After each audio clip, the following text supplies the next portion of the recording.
ভারত সরকারের কৃষি ও কৃষক কল্যাণ মন্ত্রক এবং দূরদর্শন শান্তিনিকেতন নিবেদিত কৃষি দর্শন অনুষ্ঠানে আপনাদের স্বাগত জানাই। বর্তমান বিশ্ব তথ্য প্রযুক্তির বিশ্ব। জীবনের উন্নয়নের জন্য এবং একটি সুন্দর বিশ্ব গড়ে তোলার জন্য তথ্য প্রযুক্তির সেবা কিন্তু ভীষণভাবে আবশ্যিক এবং অবশ্যই কৃষির ক্ষেত্রে তথ্য প্রযুক্তি কতটা প্রয়োজন সেটা নিয়ে আজকে আমরা আলোচনা করব। আমাদের মধ্যে উপস্থিত আছেন বিশেষজ্ঞ ডক্টর প্রবুদ্ধ রয়, বিষয়বস্তু বিশেষজ্ঞ, কৃষি সম্প্রসারণ, রথীন্দ্র কৃষি বিজ্ঞান কেন্দ্র, পল্লী শিক্ষা ভবন, বিশ্বভারতী। নমস্কার দাদা। আজকে যেটা বিষয় আমাদের যে তথ্য প্রযুক্তি কৃষি কার্যে কতটা প্রয়োজন এবং কেন প্রয়োজন সেইটা নিয়ে আপনার কাছে আমার প্রথম প্রশ্ন, যে তথ্য প্রযুক্তিটা কতটা দরকার বা কেন দরকার? ভারতবর্ষের মতো একটা উন্নয়নশীল দেশে কৃষি এবং সংশ্লিষ্ট সমস্ত ক্ষেত্রে, পশুপালন বলুন, মৎস্য চাষ বলুন, রেশম চাষ বলুন, যাই হোক, সেক্ষেত্রে তথ্য প্রযুক্তির প্রয়োজনীয়তা প্রতিদিন বাড়ছে। তার কারণ হচ্ছে ভারতবর্ষে আমরা দেখেছি যে এমনিতেই কৃষক সম্প্রদায়ের কাছে তথ্যের যে যোগান, আধুনিক যে তথ্যের যোগান, জ্ঞানের যোগান, এটা খুব সীমিত, অপ্রতুল এবং নানা রকম বাধা আছে এবং তারা সঠিক সময়ে সেটা পায়ও না। ভারতবর্ষে কার্যত এই বৈদ্যুতিন তথ্য প্রযুক্তি বা বৈদ্যুতিন জ্ঞানের ভাণ্ডার এটা কৃষকদের কাছে অনুপস্থিত, যে কারণে তারা একদিকে যেমন কৃষি যে ইনপুট, অর্থাৎ যেগুলো কৃষিকাজের জন্য কাঁচামাল দরকার, সেইগুলো কিনবার ক্ষেত্রে সমস্যায় পড়ে, ঠিক সেইভাবে আধুনিক প্রযুক্তির মাধ্যমে সে যে ফসল ফলাবে সেক্ষেত্রে সমস্যায় পড়ে তথ্য জ্ঞানের অভাবে। তারপরে সমস্যায় পড়ে বাজারজাতকরণ করতে গিয়ে, সঠিক বাজার পায় বড় সমস্যা, অপ্রতুল বাজার পায়, বাজার পেলেও সঠিক দাম পায় না, কোথায় কি, কোথায় বেশি দাম আছে, কোথায় কম দাম আছে জানতে পারে না। এই সমস্তটা মিলিয়ে তার সঙ্গে আপনার আবহাওয়া কোথায় কিরকম আছে, ফসল বীমা করালে কিভাবে সে ক্ষতিপূরণ পাবে, কিভাবে সেটা তথ্য প্রযুক্তির সঙ্গে সংযুক্ত, এই কোনোটাই কিন্তু তার কাছে এখনো সহজলভ্য নয়। সেই কারণে গত 15-20 বছর ধরেই চেষ্টা চলছে যে তথ্য প্রযুক্তিকে ব্যবহার করে কৃষক সম্প্রদায়ের কাছে শুধুমাত্র ক্ষেতের ফসল না, বারবার আমরা যেটা বলছি, তার মধ্যে প্রাণী সম্পদ আছে, মৎস্য সম্পদ আছে, সমস্ত ধরনের বন সম্পদ আছে, সবগুলোর ক্ষেত্রেই আপনার যাতে আধুনিক জ্ঞান, আধুনিক তথ্য কৃষকের কাছে পৌঁছে দিয়ে তার ফলনটা বাড়ানো, সঙ্গে সঙ্গে সেটা সুস্থায়ীভাবে বাড়ানো, এইটা হচ্ছে আমাদের মূলত লক্ষ্য এবং তথ্য প্রযুক্তি ব্যবহারেরও মূল উদ্দেশ্য কৃষিতে এটা হয়। দাদা, ই কৃষি শব্দটা কিন্তু প্রায়শই শোনা যায়, এই বিষয়ে যদি আমাদের কাছে একটু আলোকপাত করেন। ই কৃষি কথাটা বর্তমানে বহুল প্রচলিত, কিন্তু অনেকের একটা ভুল ধারণা আছে। ই কৃষি কি আমাদের মোবাইলে হবে, ই কৃষি কি ট্যাবলেটে হবে, ই কৃষি কি আপনার কম্পিউটারে হবে, তা না। এখানে বলা হচ্ছে মোবাইলের পরিষেবা ব্যবহার করে, ইন্টারনেটের পরিষেবা ব্যবহার করে, FM রেডিও বেতার তরঙ্গের পরিষেবা ব্যবহার করে, ডিজিটাল বেতার যে তরঙ্গ বা আমাদের ডিজিটাল যে এখন সম্প্রসারণ DTH, দূরদর্শন বা টেলিভিশনের ক্ষেত্রে, সেগুলো ব্যবহার করে কিভাবে আমরা কৃষক সম্প্রদায়ের কাছে, সেই আগের প্রশ্নেই ফিরে যাচ্ছি, তাদের কাছে তথ্য কিভাবে পৌঁছে দেবো, জ্ঞান কিভাবে পৌঁছে দেবো কম সময়ে, কম খরচে, অতি দ্রুত, যাতে করে তারা তাদের ফলনটা বাড়াতে পারে, সঠিক দাম পায় এবং ফলন, দাম সবই যাতে সুস্থায়ীভাবে হয়। সেক্ষেত্রে অতিরিক্ত রাসায়নিক প্রয়োগ না করে বা অতিরিক্ত আপনার রাসায়নিক সার প্রয়োগ না করে, কীটনাশক প্রয়োগ না করে কিভাবে করা সম্ভব আধুনিক প্রযুক্তি প্রয়োগ করে, এইটাই হচ্ছে ই কৃষি মূলত। আচ্ছা, তো এটা থেকে আপনারা কিরকম সাড়া পাওয়া যাচ্ছে? ই কৃষিতে আপনার সারা ভারত জুড়ে, শুধু না সারা পৃথিবী জুড়ে নানা ধরনের প্রকল্প চলছে। আমাদের কৃষি বিজ্ঞান কেন্দ্রের তরফ থেকে মূলত যে প্রকল্পটা চলছে সেটা হচ্ছে বিনামূল্যে আমরা শর্ট মেসেজ সার্ভিস, অর্থাৎ SMS, আমাদের যে সমস্ত কৃষক নথিভুক্ত আছেন, প্রায় 5000 কৃষক, তাদের কাছে প্রতিনিয়ত না হলেও অন্তত সপ্তাহে একবার বা মাসে একবার তার যে সবথেকে প্রাসঙ্গিক যে তথ্যটা প্রয়োজন সেইটা আমরা পাঠাই এবং সেটা সে বিনামূল্যে পায়। আচ্ছা, বিনামূল্যে সে পায়, কিন্তু এখনো তার কিছু আপনার প্রতিবন্ধকতা আছে, যেমন আপনার সব সেটে বাংলা ভাষায় যায় না, বাংলা ভাষাটাকে ইংরাজি হরফে লিখে পাঠাতে হয়, অনেকে বারবার খুলতে চান না, পড়তে চান না, এইগুলো আছে। কিন্তু তা হলো এটা বিনামূল্যে এই ধরনের তথ্যের একটা পরিষেবা সেই সরাসরি যতটা সম্ভব দেওয়া যাচ্ছে, কৃষকের কাছে পৌঁছে যাচ্ছে। তাকে যায়। কোনো ব্লক অফিসে যেতে হচ্ছে না, কোনো এডিও অফিসে নয়, কোনো সাব ডিভিশনাল অফিসে নয়, জেলা অফিসে নয়। এইটা তার কাছে একটা বড় পাওনা, ভীষণ বড় পাওনা। এবং এটা চেষ্টা করা হচ্ছে যতটা সম্ভব পরিশীলিত করে একদম স্থানীয় ভাষায়।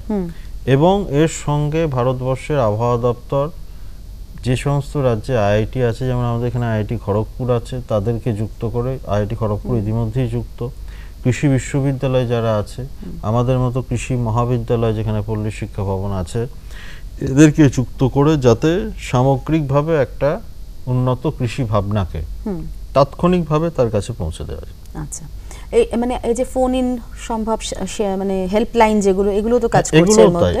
এর মধ্যে আপনি একটা খুব ভালো আমাকে সূত্র ধরিয়ে দিলেন যে কিষাণ কল সেন্টার। কিষাণ কল সেন্টারে আপনি নির্দিষ্ট সময়ে একদম বিনামূল্যে ফোন করতে পারবেন, ফোনের মাধ্যমে উত্তর পাবেন।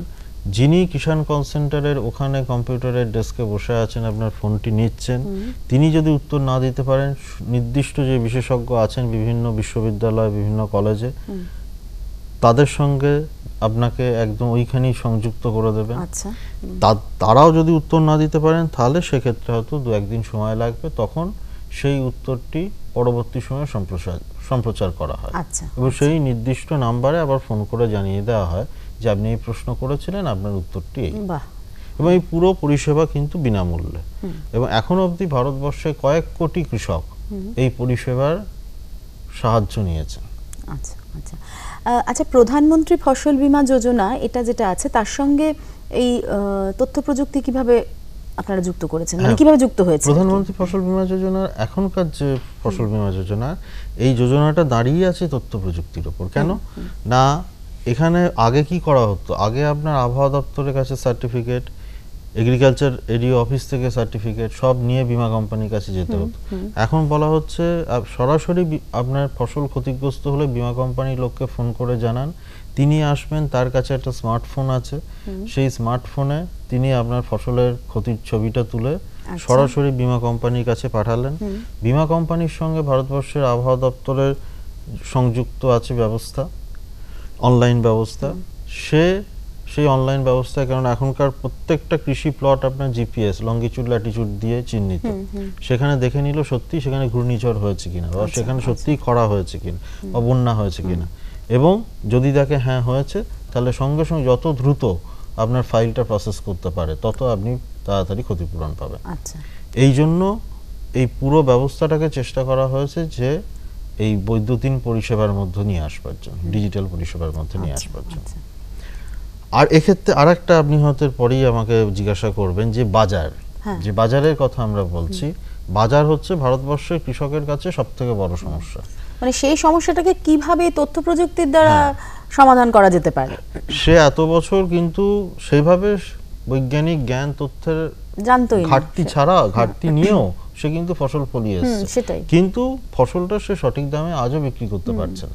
সেই জায়গাটাতে দাঁড়িয়ে আমরা দেখলাম যে 2015 সালের আপনার 1 জুলাই আমাদের মাননীয় প্রধানমন্ত্রী, জনপ্রিয় প্রধানমন্ত্রী নরেন্দ্র মোদী, তিনি উদ্বোধন করলেন জাতীয় কৃষক বা কৃষি বাজার।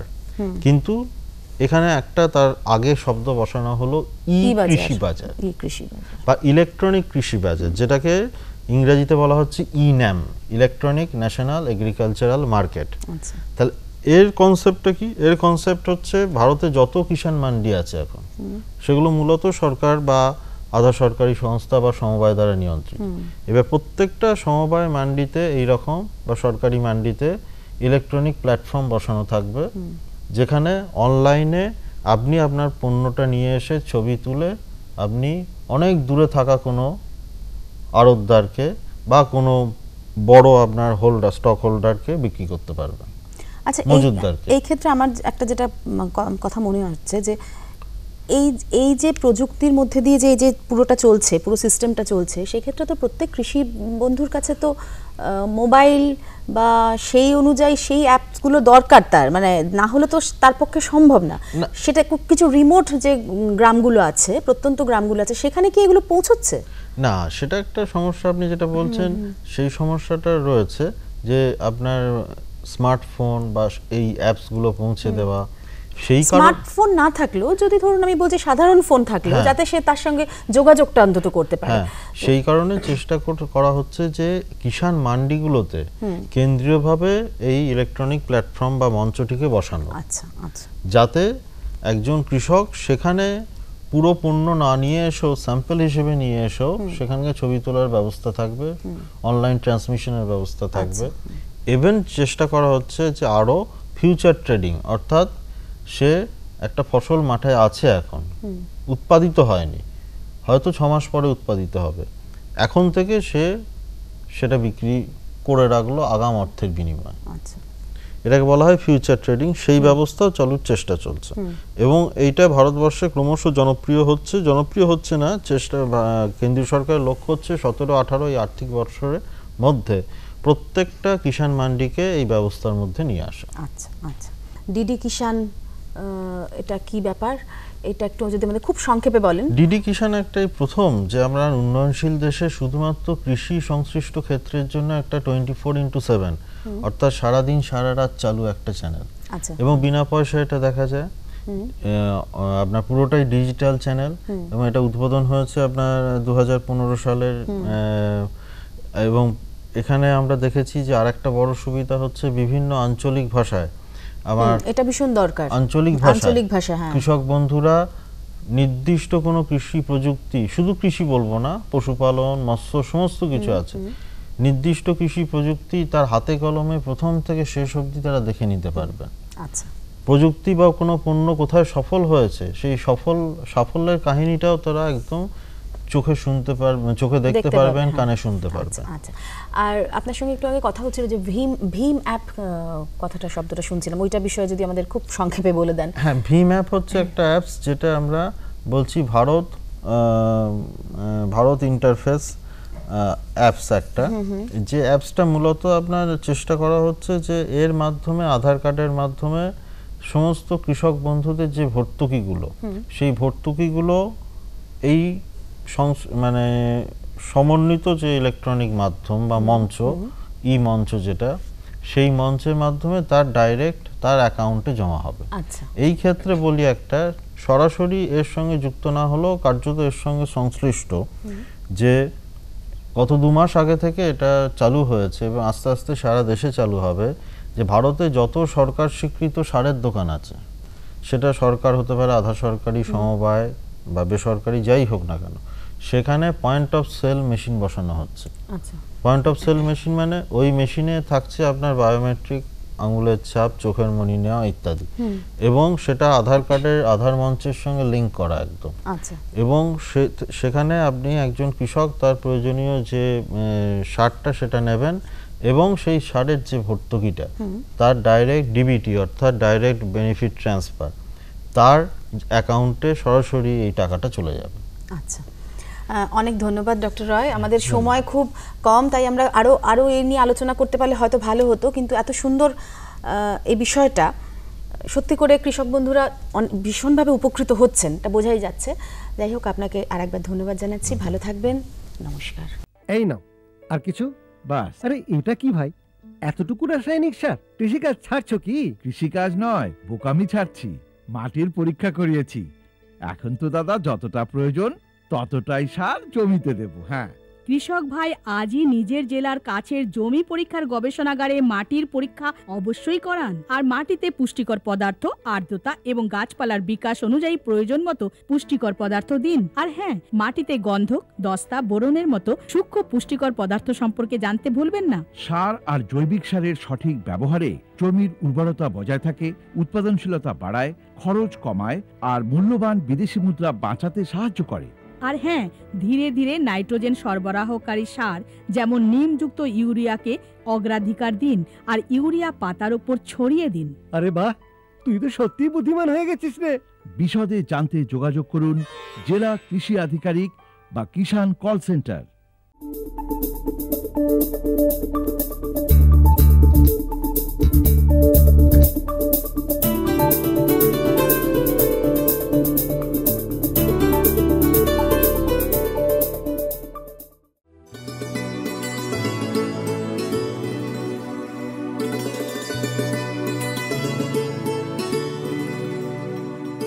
নদীর পাশেই গ্রাম। প্রতিবার অতি বৃষ্টি বা বন্যাতে ফসল নষ্ট হয়ে যায়, মাঠের ফসল মাঠেই পড়ে থাকে। চাষি ফসল বিক্রি করতে না পারায় লোকসানের মুখ দেখতে হয়। তাই বিকল্প চাষেও পরীক্ষা চালাতে হয় চাষি বন্ধুদের। যেমন বোলপুর ব্লকের রায়পুর গ্রামের বাবা ও ছেলে সীতারাম বিশ্বাস ও করুণা বিশ্বাস এবারই প্রথম পরীক্ষামূলকভাবে কলা চাষ শুরু করেছেন। তারা আনুমানিক 2 বিঘা জমিতে 700 কলার চারা পুঁতেছেন। এবার কলা চাষ করেছি, এই আমাদের নতুন। যদি এরপর যদি বেশি হবে কি কম হবে, লভ্যাংশ হবে কি না হবে তা আমরা জানি না, কিন্তু আমরা করেছি এই পর্যন্ত আমি জানি। কলা চাষ কোনোদিন করিনি, এবার টেস্ট করে দেখবো যে লাভ হয় কি না। আর যে কোনো ফসল লাগাতে যায় তখন যদি লস হয়ে যায়, বাজার থাকে না, হয়তো নষ্ট হয়ে যায়, এটাই ঘটনা। কলা চাষের জন্য প্রথমে জমিতে ভালো করে চাষ দিয়ে মাটিকে ঝুরঝুরে করে নিতে হবে। তারপর সেই মাটিতে অল্প চুন মিশিয়ে মাটিকে জীবাণুমুক্ত করে নিয়ে জমিতে ফালি কেটে নির্দিষ্ট দূরত্বে কলা গাছের চারা বসাতে হবে। নিয়মিত জলসেচ দিতে হবে। কলার মোচা বা ফুল ধরলেই সাবধানে থাকতে হবে যাতে ওই ফুলে পোকার আক্রমণ না হয়। প্রয়োজনে কৃষি বিজ্ঞানীর পরামর্শ নিতে হবে। প্রথম বছর আনুমানিক 2 বিঘা জমিতে কলা চাষ করে প্রায় 9 থেকে 10 হাজার টাকা খরচ হয়েছে। দাম 19-19 আনসান নিয়ে প্রায় 8-9 হাজার, 10 হাজার, 8-9 হাজার খরচা হয়ে গেছে।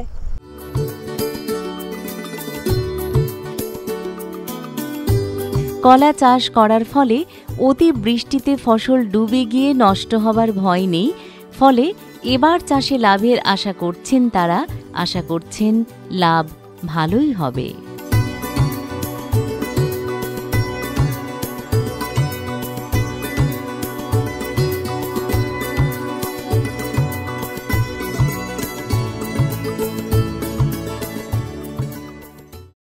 साथ बोलो ए बी। अरे नादान, बच्चे को एबीसी सिखा रहा है। अरे काम धंधे की एबीसी तू कब सीखेगा? ये देख विज्ञापन। तेरे जैसे कृषि विज्ञान सीखे हुए युवाओं के लिए भारत सरकार के कृषि मंत्रालय ने एक योजना बनाई है, एसी एबीसी। AC ABC? जी हाँ, ACABC यानी एग्री क्लिनिक्स और एग्री बिजनेस सेंटर। इसके तहत कृषि विज्ञान पढ़े युवाओं का चयन होने पर उन्हें मुफ्त ट्रेनिंग दी जाती है और हाँ, अपना कारोबार चलाने के लिए बैंक से लोन भी मिलता है। इसके साथ ही अगर युवा अपने इलाके के किसानों की खुशहाली के लिए उन्हें खेती बाड़ी व अपने कारोबार से जुड़ी लाभदायक जानकारी देते रहेंगे तो उन्हें लोन पर 36 से 44% तक की सब्सिडी भी मिलेगी। तब तो मैं जरूर सीखूंगा काम धंधे की एबीसी। शाबाश। चलो अपनाएं स्वरोजगार, खेती में हो विकास अपार।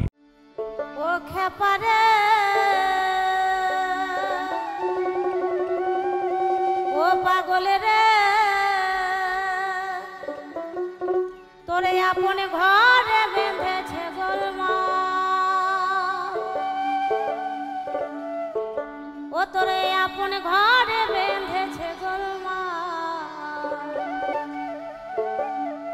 ও খেপারে ও পাগল রে তোরে আপন ঘরে বেঁধেছে গোলমা, তোরে আপন ঘরে বেঁধেছে গোলমা, এবার পরের হাতে গেছে রে তো,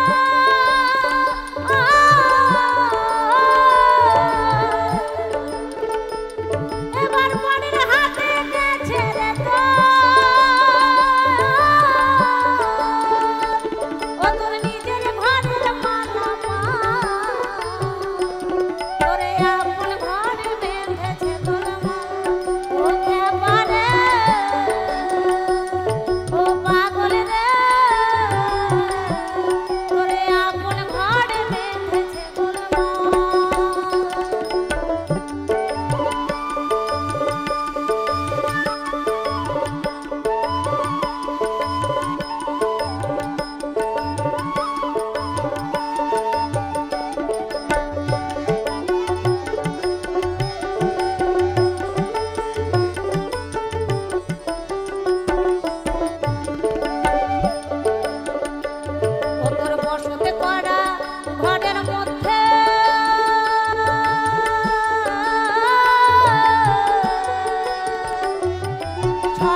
এই সপ্তাহে হালকা থেকে মাঝারি বৃষ্টির সম্ভাবনা রয়েছে। সর্বোচ্চ তাপমাত্রা 34 থেকে 36 ডিগ্রি সেলসিয়াসের মধ্যে এবং সর্বনিম্ন 25 থেকে 26 ডিগ্রি সেলসিয়াসের মধ্যে থাকতে পারে।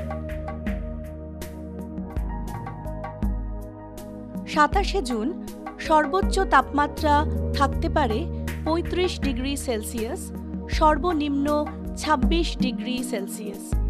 আকাশ প্রধানত মেঘলা এবং মাঝারি বৃষ্টিপাতের সম্ভাবনা রয়েছে।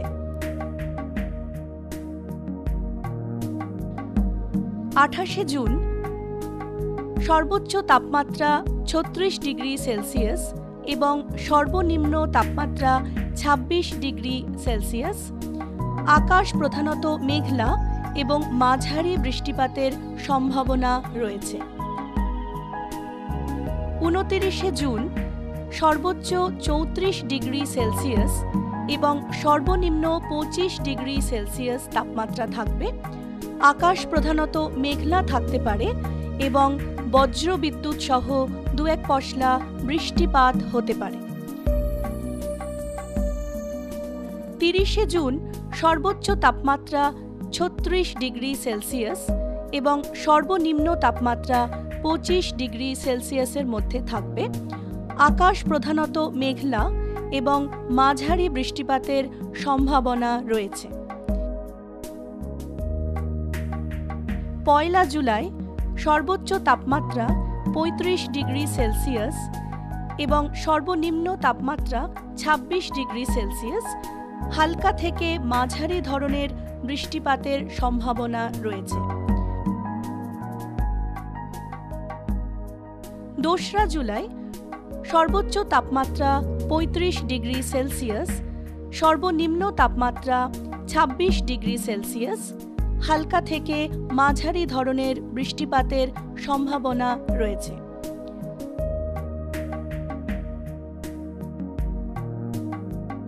আবহাওয়া ভিত্তিক কৃষি পরামর্শ।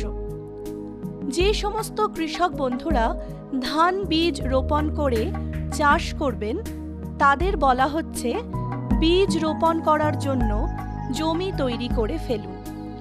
জল ধরে রাখার জন্য জমির চারপাশে বাঁধ দিয়ে রাখবেন। ধান রোপণ করার আগে প্রতি কেজি বীজ 3 গ্রাম কার্বনডিজম দিয়ে শোধন করবেন। বীজ রোপণ করার আগে 4.4 KG urea, 25 KG single super phosphate এবং 6.4 কেজি পটাশ সার প্রতি বিঘা জমিতে প্রয়োগ করুন। যে সমস্ত কৃষক বন্ধুরা ধান চারা রোপণ করে চাষ করবেন তাদের বলা হচ্ছে 3 গ্রাম কার্বনডাজম দিয়ে প্রতি কেজি বীজ শোধন করে নেবেন। প্রতি বিঘা জমিতে ধান চারা রোপণ করার জন্য 5.5 থেকে 6 কেজি ধান বীজের প্রয়োজন আছে। জমির অতিরিক্ত জল বার করে দেওয়ার জন্য নালার ব্যবস্থা রাখবেন। যে সমস্ত কৃষক বন্ধুরা মাছ চাষ করছেন তাদের জানানো হচ্ছে পুকুরে চারা মাছ ছাড়ার এখন উপযুক্ত সময়। পুকুরে যদি বাগদা চিংড়ি চাষ করে থাকেন তাদের রাতের বেলা খাবার দেবেন। পুকুরে অক্সিজেনের অভাব হলে যান্ত্রিক পদ্ধতিতে পুকুরের জল তোলপাড় করবেন। জল পরিষ্কার রাখার জন্য পুকুরে চুনের প্রয়োগ করবেন। বীরভূম জেলা স্বাভাবিকভাবে অল্প শুষ্ক অবস্থায় আছে। এই সপ্তাহে যেহেতু হালকা থেকে মাঝারি বৃষ্টির সম্ভাবনা রয়েছে তাই জমিতে এই সময় জল সেচ বন্ধ রাখার পরামর্শ কৃষক বন্ধুদের দেওয়া হচ্ছে।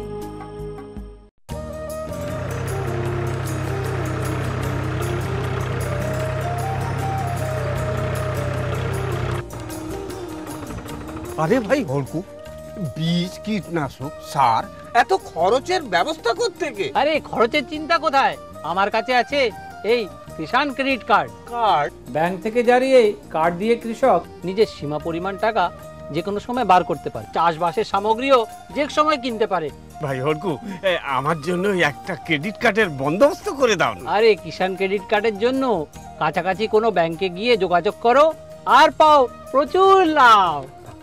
সুগন্ধের মাতোয়ারায়, সুস্বাদের বাহারে, উন্নতির সুরেতে, ফুটে ওঠা হাসিতে, সবুজে ভরা গাছপালায়, বড় বড় ব্যবসায়, সুমধুর সুকণ্ঠে, হাসি খুশির আগমনে। এনেছেন বাগান পরিচর্যা মিশন। আমরা চাই আপনার সুখ সমৃদ্ধি। কৃষি দর্শন আপনাদের কেমন লাগছে আমাদের জানাতে ভুলবেন না।